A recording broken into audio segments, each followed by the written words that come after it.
Hi everyone, welcome back माय mini blog. तुमच्याकडे पण छोटी मुले आहेत का? ते पण खाण्यासाठी कंटाळा करतात का? तर त्यांच्यासाठी अशा नवनवीन डिशेस बनवू शकतो. चला तर मग आता आपण बनवूयात पॅनकेक.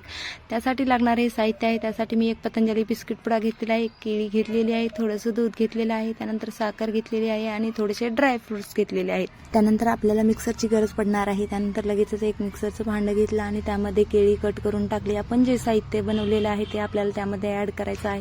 त्यानंतर पतंजलीचे मी त्यामध्ये 4 बिस्किट ॲड केलेले आहेत. त्यानंतर लगेच त्यामध्ये दूध टाकलेलं आहे. दूध टाकून झाल्याच्या नंतर लगेच थोडेसे ड्रायफ्रुट्स टाकलेले आहेत. त्यानंतर साखर टाकली आणि लगेचच याला मिक्सरमधून फिरवून घेतलेलं आहे. मिक्सरमधून फिरून आपली जी पेस्ट तयार झालेली आहे त्याचेच आपल्याला केक्स बनवायचे आहेत. तव्याला अगोदर तेल लावून घेतलं आणि त्यानंतर लगेचच चम्मचने 2-2 चम्मच त्यामध्ये टाकून घेतले. थोडंसं जाडसर प्रमाणात करून घेतले. त्यानंतर लगेचच पलटून घेतले. तर बघा, छान अशी पॅनकेक आपली तयार झालेली आहेत आणि मुलांना पण ही खूप आवडतात. ते पण आवडीने खातात. अशा प्रकारे तुम्हीही तुमच्या छोट्या मुलांना अशा प्रकारे क्यूट डिश बनवून देऊ शकता आणि मुलेही ते आवडीने खातात. सो असा होता माझा आजचा दिवस. चला तर मग पुन्हा भेटूया पुढच्या ब्लॉगमध्ये. बाय.